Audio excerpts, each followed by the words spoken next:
Alright, today I wanted to show you how to make some simple cider. Now the simple cider will begin with basically easy 100% natural apple juice, and so you can buy this super cheap, so it makes it fairly inexpensive to make this cider yourself. Next thing you're going to need is some pitching yeast, and this is going to be the safe cider. You can get this from your local brewery stores, or if you're in a pinch, you can just use bread yeast. But you know, any type of red wine, champagne yeast, even white wine will work well depending on what flavors you want. Next thing you'll need is some type of container to brew all the beer in, or the cider in, and then to carboy on top. If you really wanted to, you could drill a hole in one of these, dump some of the apple juice out, pitch the yeast in there, and then put a carboy on top of that, or just put a balloon over the top. So anyways, I'm going to go ahead and start mixing all this up. What you're going to want to use is 100% pure apple juice, no preservatives. Now what this is going to do is going to allow for your yeast cells to just absolutely explode and not have to be hindered down by those preservatives. Now absorbic acid is okay, but anything else is not good. So stick to 100% pure apple juice.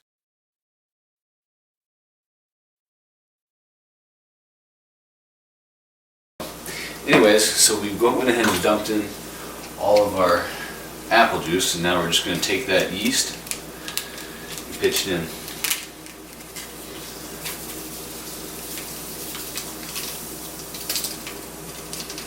Alright, that's too easy. Let's go ahead and just take a look at that.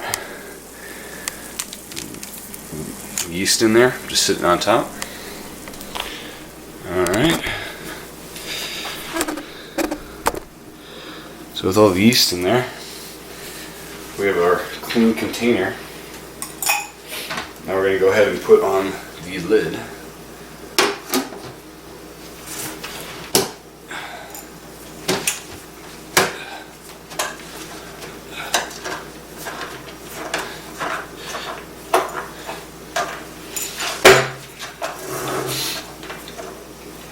Alright.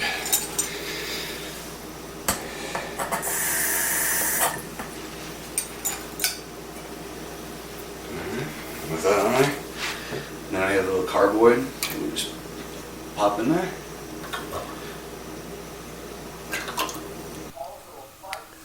Alright, so we're here and it's approximately 24 hours, a little bit longer than that, maybe about 36 hours since I've been brewing, or since I started the brew up.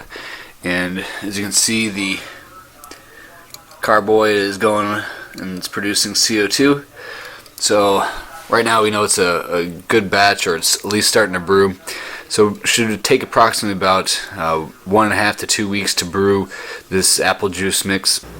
Alright, so the next step in this is that we're going to be taking the contents of the first fermenter and we're going to be putting it into this bucket right here so that we can mix in the apple juice concentrate into the 4 gallons of contents from here. So the reason why we're putting it in this bucket right here and not just dumping this apple juice concentrate into here and mixing it up is because there's a lot of dead yeast cells in here that we want to avoid drinking. So we're going to go ahead and transfer the contents of here from the first fermenter into this next bucket by way of a cycling tube. Now, if you really don't care how much of the floaties are in there, go ahead and you can pour it gently into the next bucket for mixing.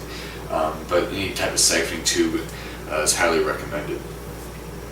So for the 4 gallons in here, once again I'm going to mix in 1 can of apple juice concentrate.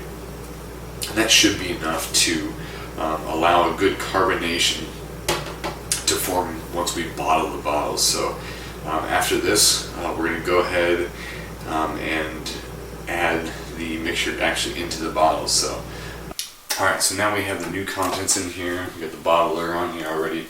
What we're going to go ahead and do is get the apple juice concentrate, 1 can of this. I'm going to go ahead and remove this, the top on here. I went ahead and shook this up already. We're just going to dump it right in to our batch here.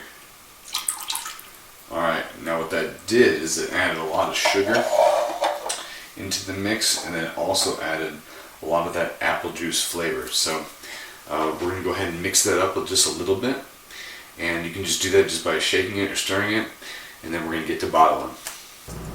Alright, now we've taken our batch of 4 gallons of apple juice, we've fermented it, we've added our 1 container of apple juice concentrate, we've added a teaspoon of vanilla extract, and so now we're going to be taking a sanitized beer bottle, or type of bottle here, and we're basically going to be pouring it into the bottle here.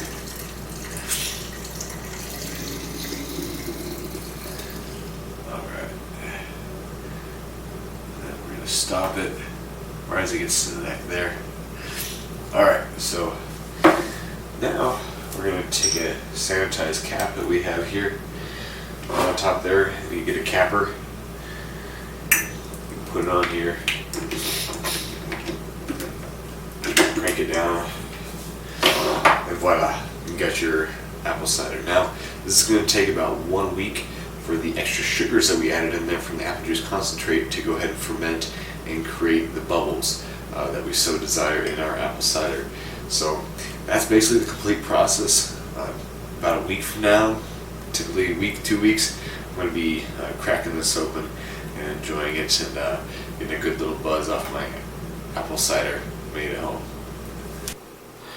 Alright, it's been 1 week now since I've bottled the actual cider in the bottle here. And so let's go ahead and pop it. Alright, it's nice, and then look at this. There we go. Should be a nice color. Not too many bubbles.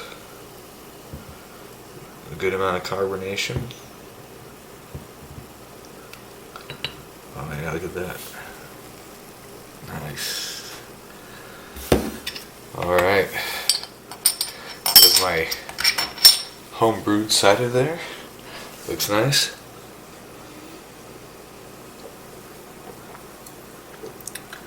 Oh yeah, it's good.